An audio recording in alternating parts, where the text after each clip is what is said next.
샬롬, 말씀 읽어주는 김기훈 목사입니다. 오늘도 기대하는 마음과 사모하는 마음을 가지고 하나님의 말씀 함께 읽겠습니다. 잠언 7장 1절부터 9절까지의 말씀입니다. 친구여, 내 말을 따르고 내 신중한 가르침을 간직하여라. 내 말대로 행하면 잘 살게 될 것이다. 내 가르침은 내 시력만큼 귀하니 잘 지켜라.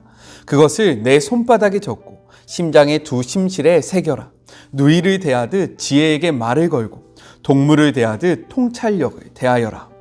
그것이 유혹하는 여자를 막아주고 달콤한 말로 나긋나긋 호리는 여자에게서 벗어나게 할 것이다.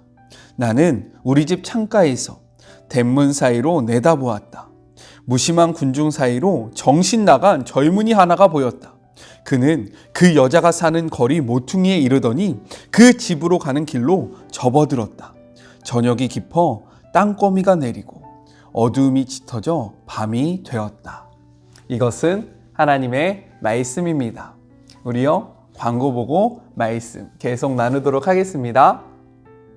광고 잘 보셨습니까? 여러분은 광고를 볼 때 어떠한 내용이 뜨세요?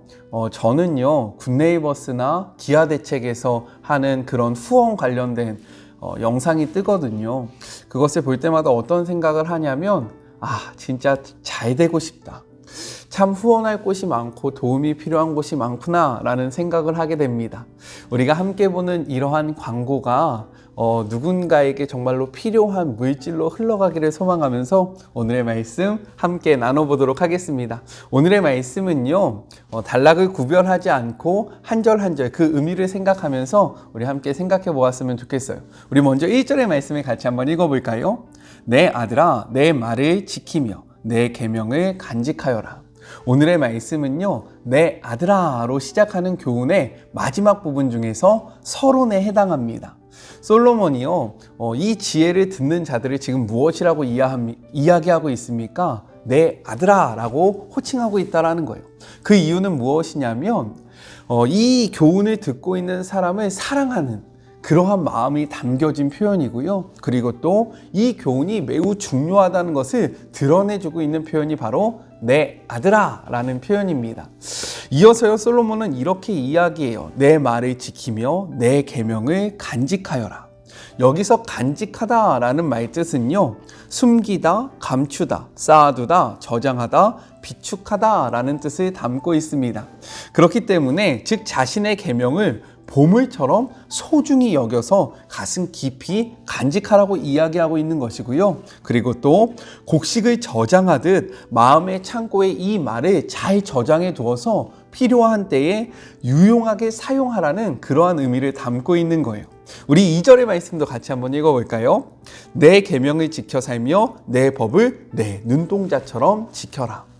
솔로몬이요, 왜 그토록 자신의 계명과 자신의 법을 지키라고 이야기하고 있냐면, 여기서 말하는 법이란 토라, 즉 하나님의 율법과 계명을 나타내고 있기 때문에 이것을 꼭 소유해야 한다라고 우리에게 권면하고 있는 거예요. 그런데 무엇처럼 여기라고 이야기합니까? 눈동자처럼 여겨라 라고 이야기하고 있어요. 눈동자는요, 인간의 가장 취약한 부분이에요. 그렇지 않습니까? 그런데요, 너무나도 소중한 부분인 거죠. 눈은요, 한번 다치면 정말로 앞을 볼 수 없고 우리에게 오는 그런 데미지가 엄청나게 심한 것 아닙니까? 따라서 이 말은 어떠한 의미냐면, 이는 법과 계명을 가장 소중하게 간직하고 지켜야 함을 나타내주고 있는 표현인 거예요. 그리고요, 또 눈동자가 사람으로 하여금 위험을 바라보게 하잖아요. 와, 저기에 가면 구덩이가 있구나.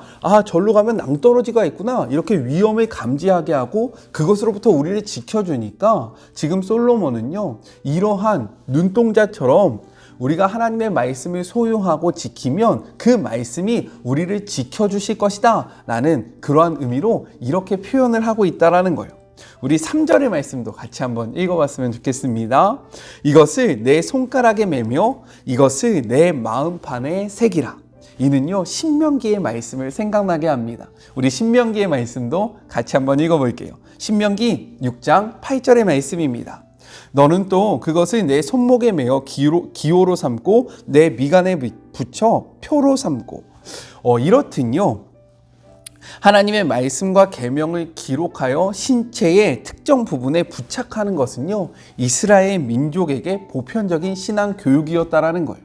그만큼 자세히 보고 함께 가까이 함으로 이 말씀을 기억하라는 그러한 교육 방식이었습니다.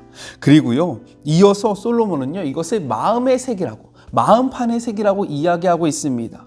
이 말뜻은 무엇이냐? 솔로몬이 자신의 교훈, 즉 토라, 하나님의 말씀을 지정의 모든 측면에서 너희가 이것들을 받아들이고 행동의 기준으로 삼아야 함을 나타내주고 있는 거예요. 그냥 단순히 머리로만 알고 지식적으로 알고 끝이는 것이 아니라, 감정적으로만 알고 끝이는 것이 아니라, 우리가 머리로 알고 가슴으로 새기고 행동으로 이것들을 살아내라고 우리에게 권면을 하고 있는 것입니다. 우리 4절의 말씀도 같이 한번 읽어보겠습니다. 지혜에게 너는 누이라 하며 명철에게 너는 친족이라 하라. 솔로몬의 그런 잠언에 나오는 지혜는요, 제가 저번에 한번 설명한 적이 있는데 호크마입니다. 이 호크마는요, 여성형 명사예요. 그런데 잠언에 제가 이 잠언이 히브리어로 무엇이라고 이야기했습니까? 혹시 기억나세요? 바로 마샬이거든요. 마샬. 이 마샬은 무엇이냐? 비교하다라는 뜻을 가지고 있다라는 거예요. 제가 이러한 말을 왜 했냐? 지금 솔로몬이 말하는 지혜, 호크마. 이 호크마를요, 누이라고 표현하잖아요. 그리고 지금 이 누이와 반대, 비교하는 게 무엇입니까? 음녀, 이방 계집. 이 말이 무엇이냐면 너희들이 진정으로 쫓아야 하는 그러한 지혜, 그리고 너희들이 피해야 하는 음녀, 이방 계집을 비교하면서요, 우리가 어떠한 삶을 살아가는지 보여주기 위해서 이렇게 지혜를 의인화해서 표현하고 있다는 겁니다. 더 확 깨닫게 하기 위해서 이러한 방법을 사용했다는 거예요. 그리고 또 누이는요, 성경적으로 보면 어떠한 의미를 담고 있냐면 사랑과 보호의 대상을 담고 있습니다. 이 누이라는 표현은요, 누군가를 사랑할 때, 그리고 누군가를 아끼고 보호할 때 나타내주는 표현이었다는 거예요. 또한 이스라엘에서 친족은요, 자신과 운명 공동체로 생각하는, 그렇게 한 몸이라고 여기는 그러한 공동체였다라는 거예요. 따라서 친족이 억울하게 죽으면요, 그 원수를 대신 갚았고요, 또한 종으로 팔리면요, 자신의 소유를 희생해서 그를 대속시키고 해방했습니다. 이러한 그러한 의미가 있는 게 바로 친족이고 누이라는 거예요. 이를 통해서 솔로몬은 우리에게 무엇을 이야기하고 있느냐? 지혜와 명철을 누이와 친족이라는 이미지를 사용해서요, 긴밀한 유대관계, 즉 친밀감을 가지고 그것을 자기 생명처럼 소중하게 여기라고 이야기하고 있는 거예요. 하나님의 말씀을 우리가 어떻게 대해야 하는지, 하나님의 말씀을 우리가 어떻게 바라봐야 하는지, 어떠한 관점으로 받아들여야 하는지를 정말로 그 당시 문화 속에서 친밀한 이미지를 사용해서 보여주고 있는 표현입니다. 우리 5절의 말씀도 같이 한번 읽어보겠습니다. 그리하면 이것이 너를 지켜서 음녀에게, 말로 호리는 이방 여인에게 빠지지 않게 하리라 라고 이야기합니다. 그렇게 할 때 우리가 음녀와 이방 여인에게, 즉 우리로 하여금 하나님과 멀어지게 하는 그 세상의 모든 것들로부터 달아날 수 있다, 그것으로부터 우리를 지킬 수 있다라고 이야기를 하고 있는 거예요. 이것을 반대로 이야기하면 무엇이냐면, 우리가 세상에서 살아가면서 음녀와 이방 여인에게 마음을 빼앗기며 살아가는 것이 너무나도 쉽다는 것을 이야기하고 있는 거예요. 그렇기 때문에 잠언에 지금 우리가 1장부터 7장까지 묵상하고 있지 않습니까? 근데 이 지혜와 음료를 비교하면서 우리가 이 음료로부터 도망쳐야 한다, 이 음료에 빠지지 말아야 한다라는 것을 끊임없이 이야기하잖아요. 왜요? 우리가 그만큼 음료, 이 세상에 그러한 것에 빠지기가 너무나도 쉽다라는 것을 우리에게 강조하면서 이야기하고 있는 것입니다.